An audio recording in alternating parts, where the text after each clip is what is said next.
Election പ്രഖ്യാപിച്ച സമയത്ത് അല്ലെങ്കിൽ ഇലക്ഷന് കുറച്ച് മുന്നേ തന്നെ പ്രതിപക്ഷ നേതാവ് വി ഡി സതീശൻ പറഞ്ഞിരുന്നു കോൺഗ്രസിൽ വല്ല വിസ്മയങ്ങളുണ്ടാവും. ആ ഒരു വിസ്മയമായിട്ട് നമുക്ക് വേണമെങ്കിൽ ഈ സുധാകരൻ്റെ ഈ സ്ഥാനത്തെത്തി നമുക്ക് കാണാം. കഴിഞ്ഞ 2 ആഴ്ചക്കാലമായി ഈ കോൺഗ്രസ് നേതാക്കന്മാർ പൂർണ്ണമായും ഡൽഹി കേന്ദ്രീകരിച്ച് ചർച്ചയോട് ചർച്ചയാണ്. നിരന്തരമായി ചർച്ചകൾ നടത്തി അന്ന് തൊട്ട് തുടങ്ങിയ വിവാദമായിരുന്നു സുധാകരൻ്റെ സ്ഥാനാർത്ഥിത്വം.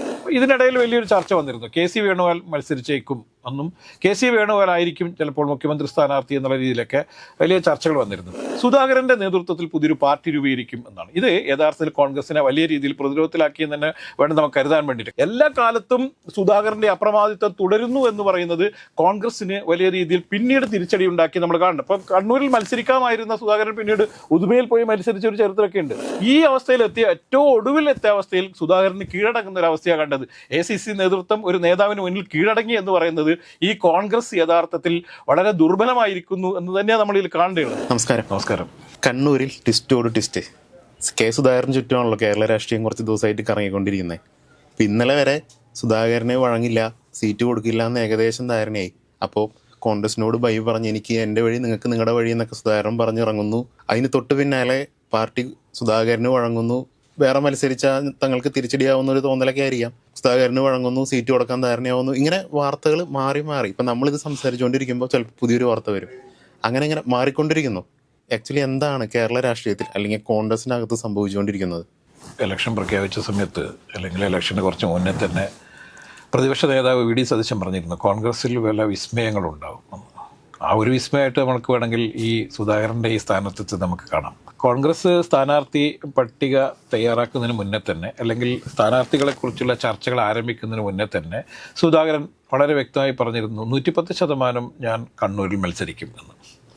പിമാരാരും മത്സരിക്കേണ്ടതില്ലെന്നും ഒരു ബൈ ഇലക്ഷനിലേക്ക് ഇനി തള്ളിവിടരുത്, അതുകൊണ്ട് ആരും മത്സരിക്കാതെ പുതിയ സ്ഥാനാർത്ഥി പട്ടിക ഉണ്ടാവുമെന്നും യുവാക്കൾക്കൊക്കെ കൂടുതൽ പ്രാധാന്യമുള്ള വനിതകൾക്ക് കൂടുതൽ പ്രാധാന്യമുള്ള ഒരു പട്ടികയായിരിക്കും കോൺഗ്രസിൻ്റെത് UDFൻ്റേത് എന്നായിരുന്നു വി ഡി സതീശൻ തുടർച്ചയായി പറഞ്ഞുകൊണ്ടിരുന്നത്. സതീശൻ നടത്തിയ യാത്ര അവസാനിച്ച് തൊട്ടുപിറ്റേന്ന് തന്നെ സ്ഥാനാർത്ഥികളുടെ ഒരു ആദ്യഘട്ട പട്ടിക പുറത്തു വരും എന്ന് പ്രഖ്യാപിച്ചിരുന്നു. ഇത് രണ്ടും സംഭവിച്ചില്ല. കഴിഞ്ഞ 2 ആഴ്ചക്കാലമായി ഈ കോൺഗ്രസ് നേതാക്കന്മാർ പൂർണ്ണമായും ഡൽഹി കേന്ദ്രീകരിച്ച് ചർച്ചയോട് ചർച്ചയാണ്. നിരന്തരമായി ചർച്ചകൾ നടത്തി അന്ന് തൊട്ട് തുടങ്ങിയ വിവാദമായിരുന്നു സുധാകരൻ്റെ സ്ഥാനാർത്ഥിത്വം. സുധാകരനോട് പേഴ്സണലി ഉള്ള പ്രത്യേകമായ വിരോധം ഒന്നും കൊണ്ടല്ല മത്സരിക്കേണ്ട എന്ന് തീരുമാനിച്ചത്.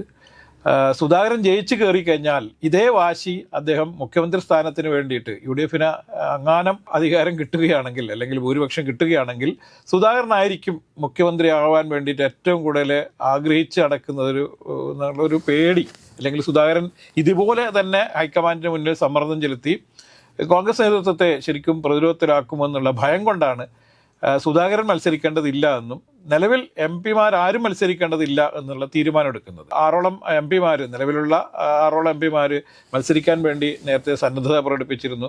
അത് സുധാകരൻ, അതുപോലെ തന്നെ MK രാഘവൻ, ഷാഫി പറമ്പിൽ, അടൂർ പ്രകാശ്, KC വേണുഗോപാൽ, കൊടിക്കുന്നിൽ സുരേഷ് അടക്കമുള്ള പിമാർ മത്സര സന്നദ്ധ അറിയിച്ചിരുന്നു എന്നറിയാം. അതുകൊണ്ടാണ് ആരും മത്സരിക്കേണ്ടതില്ല എന്ന് തീരുമാനിച്ചത്. വി ഡി സതീശനും അതുപോലെ തന്നെ രമേശ് ചെന്നിത്തലയും രണ്ടുപേരും മുഖ്യമന്ത്രി കുപ്പായം തയ്പ്പിച്ച് നിൽക്കുന്നവരാണ്. ഭൂരിപക്ഷം കിട്ടിയാൽ നേരെ അങ്ങോട്ട് മുഖ്യമന്ത്രി ആവാൻ വേണ്ടി നിൽക്കുന്നതാണ്. ഇതിനിടയിൽ വലിയൊരു ചർച്ച വന്നിരുന്നു. KC വേണുഗോപാൽ മത്സരിച്ചേക്കും എന്നും KC വേണുഗോപാൽ ആയിരിക്കും ചിലപ്പോൾ മുഖ്യമന്ത്രി സ്ഥാനാർത്ഥി എന്നുള്ള രീതിയിലൊക്കെ വലിയ ചർച്ചകൾ വന്നിരുന്നു. ഇതിനോടനുബന്ധിച്ച് തന്നെയാണ് നമ്മൾ ഈ വിഷയത്തെ എടുക്കേണ്ടത്. അപ്പം സുധാകരനെ സംബന്ധിച്ചിടത്തോളം സുധാകരൻ കഴിഞ്ഞ തവണ, അതായത് കണ്ണൂരിൽ പാർലമെന്റിലേക്ക് മത്സരിക്കാൻ ഞാൻ തയ്യാറല്ല, എനിക്ക് താല്പര്യമില്ല എന്ന് പറഞ്ഞ് മാറി നിന്നു. കൊടിക്കുന്നിൽ സുരേഷ് അതുപോലെ തന്നെ ഞാൻ മത്സരിക്കുന്നില്ല എന്ന് പറഞ്ഞ് മാറി നിൽക്കുന്നു. പക്ഷേ ഈ രണ്ടുപേരോടും മത്സരിക്കാൻ വേണ്ടിയിട്ട് AICC ആവശ്യപ്പെടുന്നു. അവസാന ഘട്ടത്തിൽ സുധാകരൻ കണ്ണൂരിൽ മത്സരിക്കുന്നു, അതുപോലെ തന്നെ കൊടിക്കുന്നിൽ സുരേഷും മാവേലിക്കരയിൽ മത്സരിക്കുന്നു. ഈ സമയത്ത് ഇവർക്ക് രണ്ടുപേർക്കും കൊടുത്തിരുന്ന ഉറപ്പ് എന്ന് പറയുന്നത്, പലർക്കും അങ്ങനെ ഉറപ്പ് കൊടുത്തിട്ടുണ്ടെന്ന് പറയുന്നു, സാധ്യതയില്ലാത്ത മണ്ഡലങ്ങളിൽ, പ്രത്യേകിച്ചും കണ്ണൂർ മണ്ഡലം എന്ന് പറയുന്നത് സുധാകരൻ്റെ തട്ടകമായിരുന്നു. പിന്നീട് സുധാകരൻ അത് AP അബ്ദുള്ളക്കുട്ടിയെ, CPM നിന്ന് രാജിവെച്ച് വന്ന AP അബ്ദുള്ളക്കുട്ടിയെ മത്സരിപ്പിക്കുന്നു. പിന്നീട് സതീശൻ പാച്ചേനിയെ മത്സരിപ്പിക്കുന്നു. അബ്ദുള്ളക്കുട്ടി ജയിച്ചു കയറി. പിന്നീട് അബ്ദുള്ളക്കുട്ടി അവിടുന്ന് അദ്ദേഹത്തോട് ചില നീരസങ്ങൾ, വ്യക്തിപരമായുള്ള ചില നീരസത്തിൻ്റെ പേരിൽ അദ്ദേഹത്തെ തലശ്ശേരിയിലേക്ക് മാറ്റുന്നു. പിന്നീട് അവിടെ മത്സരിക്കുന്നത് സതീശൻ പാച്ചേനിയായിരുന്നു. 2 തവണ സതീശൻ പാച്ചേനി മത്സരിച്ചു. സതീശൻ പാച്ചേനി ഇപ്പം ഇന്ന് ജീവിച്ചിരിപ്പില്ല, അദ്ദേഹം മരിച്ചുപോയി. സതീശൻ പാച്ചേരിക്ക് അവിടെ MLA ആവാൻ പറ്റുന്നില്ല, മാത്രം തുടർച്ചയായിട്ട് തോൽക്കുകയും കോൺഗ്രസിൻ്റെ കയ്യിൽ നിന്ന് അത് എന്നേക്കുമായി നഷ്ടപ്പെടുന്നൊരു സംഭവം ഉണ്ടായി. ഇതുപോലെ കേരളത്തിൽ പല മണ്ഡലങ്ങളിലും കോൺഗ്രസ്സുകാർ നേരത്തെ കൈവശം വെച്ചിരുന്ന മണ്ഡലങ്ങൾ പിന്നീട് നഷ്ടപ്പെടുന്നൊരു കാഴ്ച നമ്മൾ കണ്ടത്. ഈ മണ്ഡലങ്ങളും കൂടി തിരിച്ചു പിടിച്ചാൽ മാത്രമേ UDFന് അധികാരത്തിൽ തിരിച്ചെത്താൻ കഴിയുള്ളൂ എന്നുള്ളത് എല്ലാവർക്കും അറിയാം. ഈ മണ്ഡലം തിരിച്ചു പിടിക്കാൻ വേണ്ടി സുധാകരൻ തന്നെ അവിടെ മത്സരിക്കും എന്ന് സുധാകരൻ പ്രഖ്യാപിക്കുന്ന പാർട്ടിയായിരുന്നില്ല. ഞാൻ ഇവിടെ മത്സരിക്കും, ഞാൻ ജയിക്കും എന്നാണ് സുധാകരൻ നേരത്തെ തന്നെ പ്രഖ്യാപിച്ചത്. ഈ അപകടം മുന്നിൽ കണ്ടുകൊണ്ടാണ് MPമാരും മത്സരിക്കേണ്ടതില്ല എന്ന് KPCC നേതൃത്വം തീരുമാനിക്കുകയും ഈ തീരുമാനം AICC നേതൃത്വത്തെ അറിയിക്കുകയും അവരത് അംഗീകരിക്കുകയും ചെയ്തു. ഇന്ന് രാവിലെ വരെ ഈ മാരത്തോൺ ചർച്ചകൾക്ക് ശേഷവും സുധാകരൻ മത്സരിക്കേണ്ടതില്ല എന്ന് ഇന്നലെ രാത്രിയിൽ ഗർഗയുടെ വീട്ടിൽ നടന്ന AICC അധ്യക്ഷൻ ഗർഗയുടെ വീട്ടിൽ നടന്ന ചർച്ചയ്ക്ക് ഒടുവിൽ തീരുമാനമാവുന്നു ഒരു MPമാരും മത്സരിക്കേണ്ടതില്ല, പ്രത്യേകിച്ചും സുധാകരന് മാത്രമായി അങ്ങനെ ഇളവ് നൽകേണ്ടതില്ല എന്ന്. ഇന്ന് രാവിലെ സുധാകരൻ വളരെ വ്യക്തമായൊരു നിലപാട് സ്വീകരിക്കുന്നു. ഞാൻ പാർട്ടി വിടുകയാണ്, MP സ്ഥാനം രാജിവെക്കുന്നു, സ്വതന്ത്രനായിട്ട് അവിടെ മത്സരിക്കുന്നു. മാത്രമല്ല കോൺഗ്രസിന് വിജയ സാധ്യതയുള്ള 25ഓളം സീറ്റുകളിൽ സുധാകരനെ ഫാൻസ് ഗ്രൂപ്പുകാരുണ്ട്. നമുക്കറിയാം, ഏറ്റവും കൂടുതൽ ഫാൻസ് ഗ്രൂപ്പുകാരുള്ള ഒരു നേതാവ് കൂടിയാണ് സുധാകരൻ എന്നുള്ളത്. സുധാകരന്റെ ആൾക്കാർ മത്സരിക്കുമെന്ന് പ്രഖ്യാപിക്കുന്നു. മാത്രമല്ല പല സ്ഥലങ്ങളിലും, കേരളത്തിലെ പല സ്ഥലങ്ങളിലും, കണ്ണൂരടക്കമുള്ള സ്ഥലങ്ങളിൽ വലിയ പ്രതിഷേധ പ്രകടനങ്ങൾ നടക്കുന്നു. കോൺഗ്രസ് നേതൃത്വത്തിനെതിരെ ഗർഗയ്ക്കും അതുപോലെ തന്നെ രാഹുൽ ഗാന്ധിക്കും ഇവിടെ VD സതീശനും രമേശ് ചെന്നിത്തലക്കെതിരായിട്ട് സണ്ണി ജോസഫിനെതിരെയൊക്കെ അടക്കം വലിയ പ്രതിഷേധങ്ങൾ ഉയർന്ന കാഴ്ച നമ്മൾ കണ്ടത്. ഈ ഘട്ടത്തിൽ പുറത്ത് വന്ന ഒരു വാർത്ത എന്ന് പറയുന്നത് സുധാകരന്റെ നേതൃത്വത്തിൽ പുതിയൊരു പാർട്ടി രൂപീകരിക്കും എന്നാണ്. ഇത് യഥാർത്ഥത്തിൽ കോൺഗ്രസിനെ വലിയ രീതിയിൽ പ്രതിരോധത്തിലാക്കിയെന്ന് തന്നെ വേണം നമുക്ക് കരുതാൻ വേണ്ടിയിട്ട്. കാരണം 10 വർഷക്കാലമായി അധികാരത്തിലില്ലാത്ത പാർട്ടിയാണ് കേരളത്തിന്റെ ഒരു പ്രത്യേക രാഷ്ട്രീയ സാഹചര്യത്തിൽ 5 വർഷം LDFും 5 വർഷം UDFും എന്ന് മാറി മാറി ഭരിച്ചുകൊണ്ടിരുന്ന അവസ്ഥയിൽ നിന്നും മാറി 10 വർഷക്കാലമായി ഇപ്പോൾ തുടർച്ചയായിട്ട് പിണറായി വിജയൻ നേതൃത്വത്തിലുള്ള സർക്കാർ ഇവിടെ കേരളത്തിൽ അധികാരത്തിലിരിക്കുകയാണ്. പ്രത്യേകിച്ചിട്ടും തുടർ ഭരണത്തിന് വേണ്ടിയിട്ടുള്ള എല്ലാ നീക്കങ്ങളും പിണറായി സർക്കാർ നടത്തിക്കൊണ്ടിരിക്കുകയും അതിനു വേണ്ടിയിട്ടുള്ള എല്ലാ പ്രഖ്യാപനങ്ങളും നടത്തിക്കൊണ്ടിരിക്കുകയും എല്ലാ വിഭാഗത്തെയും കൂടെ നിർത്തുകയും, നമുക്കറിയാം ശബരിമല പോലുള്ള വിഷയങ്ങൾ വലിയ രീതിയിൽ CPMനെ പ്രതികൂലമായി ബാധിച്ചിരുന്നു. ഈ അവസ്ഥയിൽ നിന്നും കരകയറാനായിട്ട് ശബരിമലയിൽ അടക്കം സർക്കാർ അല്ലെങ്കിൽ മുന്നണി അല്ലെങ്കിൽ CPM പോലും വലിയ മാറ്റങ്ങൾ വരുത്തുകയും ഒക്കെ ചെയ്തു. നിലവിലുള്ള എല്ലാ വിഷയങ്ങളും പരിഹരിക്കാൻ വേണ്ടിയിട്ട് എല്ലാ വിഭാഗങ്ങളുമായി ഉള്ള ചർച്ചകൾ നടത്തി അതൊക്കെ സക്സസ് ആയിക്കൊണ്ടിരിക്കുന്ന സമയത്ത് VD സതീശൻ്റെ നേതൃത്വത്തിൽ എന്ത് സംഭവിച്ചാലും UDF അധികാരത്തിലേക്ക് തിരിച്ചെത്തും എന്നുള്ള വലിയ പ്രചരണങ്ങളുമായി ഈ കോൺഗ്രസ് മുന്നോട്ട് പോകുന്നു. ഇങ്ങനെയൊക്കെയുള്ള സാഹചര്യത്തിലാണ് വിസ്മയങ്ങൾ വരും എന്ന് പറഞ്ഞുകൊണ്ട് ഈ ചർച്ചകൾ പിന്നെയും നടന്നുകൊണ്ട് ഇപ്പം ഡൽഹിയിലെ കേരള ഹൗസിൽ റൂം കിട്ടാത്തൊരവസ്ഥയുണ്ടായിരുന്നു. കാരണം കോൺഗ്രസ് നേതാക്കന്മാരെല്ലാം അവിടെ പോയി സീറ്റിന് വേണ്ടിയിട്ട് തമ്പടിച്ചിരിക്കുകയായിരുന്നു. അപ്പോൾ ഓരോ സീറ്റിലും 3-4 പേരായിരുന്നു പരിഗണനയിലുണ്ടായിരുന്നു. ഇവരെല്ലാം ഡൽഹിയിൽ പോയി കാത്തിരിക്കുന്ന ഒരു അവസ്ഥയുണ്ടായി. ഈ നമ്മളിപ്പോൾ സംസാരിച്ചു കൊണ്ടിരിക്കുന്ന സമയത്ത് പോലും 5 സീറ്റിൽ ഇതുവരെ ധാരണയായിട്ടില്ല. അതിൽ കൊച്ചി അടക്കമുണ്ട്. 5 സീറ്റ് ധാരണയായിട്ടില്ല, പെരുമ്പാവൂർ ധാരണയായിട്ടില്ല, അതുപോലെ തന്നെ തൃപ്പൂണിത്തുറ ധാരണയായിട്ടില്ല. പല സ്ഥലങ്ങളിലും സ്ഥാനാർത്ഥികൾ മാറി വരാനുള്ള സാധ്യതയും കൂടി ഉണ്ട് എന്ന് നമ്മളിൽ കാണേണ്ടതുണ്ട്. അപ്പോൾ കോൺഗ്രസ് അധികാരത്തിൽ വരും അല്ലെങ്കിൽ UDF വലിയ ശക്തമായ അധികാരത്തിൽ വരും എന്ന് പ്രഖ്യാപിക്കുകയും ഇപ്പോഴും വലിയ പ്രതീക്ഷകൾ വച്ച് പുലർത്തുമ്പോൾ തന്നെയാണ് സ്ഥാനാർത്ഥി നിർണയവുമായി ബന്ധപ്പെട്ട് കോൺഗ്രസിൽ ഉണ്ടായിരിക്കുന്ന അന്തഃഛിദ്രം അതിൻ്റെ ഏറ്റവും മൂർധന്യാവസ്ഥയിലെത്തിയിരിക്കുന്നത്. ഇപ്പോൾ സുധാകരനെ കൂടി പിണക്കുകയും സുധാകരൻ്റെ നേതൃത്വത്തിൽ കുറേ വിമത സ്ഥാനാർത്ഥികൾ പല സ്ഥലങ്ങളിലും കോൺഗ്രസ് സ്ഥാനാർത്ഥികൾക്കെതിരെ വരികയും ചെയ്താൽ ഉറപ്പായും അവർക്ക് ലക്ഷ്യത്തിലേക്ക് എത്താൻ പറ്റില്ല എന്ന് ഏറ്റവും ഒടുവിലെങ്കിലും AICC നേതൃത്വം മനസ്സിലാക്കുന്നു. ഹൈക്കമാൻഡ് വളരെ പുനരാലോചന നടത്തുന്നു. സുധാകരനെ മാത്രം ഇളവ് നൽകിക്കൊണ്ട് സുധാകരനെ സ്ഥാനാർത്ഥിയാക്കാൻ വേണ്ടി തീരുമാനിക്കുന്നു. കഴിഞ്ഞ 10-14 ദിവസമായി തുടർച്ചയായി സുധാകരൻ വിഷയം ചർച്ച ചെയ്ത് ഏറ്റവും ഒടുവിൽ അദ്ദേഹത്തിൻ്റെ വലിയ ഭീഷണി, ഇതൊരു ബ്ലാക്ക് മെയിലിംഗ് ആണ്. കാരണം ഞാൻ BJPയിൽ പോകും എന്ന് നേരത്തെ തന്നെ പ്രഖ്യാപിച്ചിരുന്ന അല്ലെങ്കിൽ അത്തരത്തിലുള്ള വലിയ സൂചനകൾ നൽകിയിരുന്ന സുധാകരൻ വീണ്ടും AICC നേതൃത്വത്തിനെ വെട്ടിലാക്കിയിരിക്കുന്നു. അവർക്ക് പൊളിറ്റിക്കലി കീഴടങ്ങേണ്ടി വരുന്നു എന്നുള്ളത് നമ്മൾ എടുത്തു നോക്കുമ്പോൾ ഒരു MP എന്നുള്ള നിലയിൽ അല്ലെങ്കിൽ മുൻ KPCC അധ്യക്ഷൻ എന്ന നിലയിൽ പാർട്ടിക്ക് വഴങ്ങാത്ത ഒറ്റയാനായി നിന്നുകൊണ്ട് എപ്പോഴും നേതൃത്വത്തെ വെല്ലുവിളിക്കുകയും അദ്ദേഹം ആഗ്രഹിച്ചെടുത്ത് എത്തുകയും ചെയ്യുന്ന ഒരു രീതി വീണ്ടും ഇവിടെ ആവർത്തിക്കപ്പെട്ടിരിക്കുന്നു എന്നുള്ളത് നമ്മളിൽ കണ്ടിട്ട് ഇത് കോൺഗ്രസിനെ സംബന്ധിച്ചിടത്തോളം ഇതൊരു പുതുമയൊന്നുമല്ല. കാരണം കോൺഗ്രസിൻ്റെ എല്ലാ കാലത്തും ഇത്തരത്തിലുള്ള നേതാക്കന്മാർ വലിയ രീതിയിൽ വന്ന് AICC നേതൃത്വത്തെ വെല്ലുവിളിക്കുകയും അല്ലെങ്കിൽ അവരെ ബ്ലാക്ക് മെയിലിയൊക്കെ ചെയ്യുകയും അവർക്ക് അനുകൂലമായ നിലപാടുകൾ നേടിയെടുക്കുകയും ചെയ്യുക എന്നൊക്കെ പരമ്പരാഗത രീതിയാണ്. പക്ഷെ കേരളത്തിൽ അത്തരത്തിലുള്ള രീതി വളരെ കുറവായിരുന്നു. കേരളത്തിലും അത് സംഭവിച്ചുകൊണ്ടിരിക്കുന്നു അല്ലെങ്കിൽ സംഭവിച്ചിരിക്കുന്നു എന്നുള്ളതാണ് നമ്മൾ ഇതിൽ കാണുന്നത്. വിലപേശലുകളൊക്കെ മുന്നുണ്ടായിരുന്നെങ്കിലും തീർച്ചയായും ഭീഷണി പോലത്തെ ഒരു സംഭവം അത് സുധാകരന്റെ ഒരു രാഷ്ട്രീയ ശൈലിയാണ്. കാരണം സുധാകരൻ കഴിഞ്ഞ 10-40 വർഷക്കാലമായി സ്വീകരിച്ചിരിക്കുന്ന അല്ലെ സ്വീകരിച്ചുകൊണ്ടിരുന്ന രാഷ്ട്രീയ നിലപാടിന്റെ തുടർച്ചയായി വേണം നമ്മൾ ഇതിനെ കാണാൻ വേണ്ടിയിട്ട്. സുധാകരന്റെ ഒരു ചരിത്രം എന്ന് പറയുന്നത് കോൺഗ്രസിൽ പിളർപ്പുണ്ടായപ്പോൾ അദ്ദേഹം സംഘടനാ കോൺഗ്രസ് ആവുകയും പിന്നീട് അദ്ദേഹം കമലം ജനതാദൾ എന്ന് പറഞ്ഞിട്ട് നിങ്ങൾക്ക് അറിയാതിരിക്കില്ല, കുറെ മുന്നേ ഉണ്ടായ ഒരു സംഭവമാണ്. കമലത്തിന്റെ നേതൃത്വത്തിൽ ഒരു ജനതാദൾ ഉണ്ടായിരുന്നു, സോഷ്യലിസ്റ്റ് പാർട്ടിയായിരുന്നു. ഈ പാർട്ടി പിന്നീട് ശക്തി ക്ഷയിക്കുകയും അവർ കോൺഗ്രസിലേക്ക് തിരിച്ചു വരാൻ വേണ്ടി തീരുമാനിച്ചു. അങ്ങനെ കോൺഗ്രസിൽ ലയിക്കുകയായിരുന്നു. കമലം പിന്നീട് മന്ത്രിയൊക്കെ ആയതാണ്.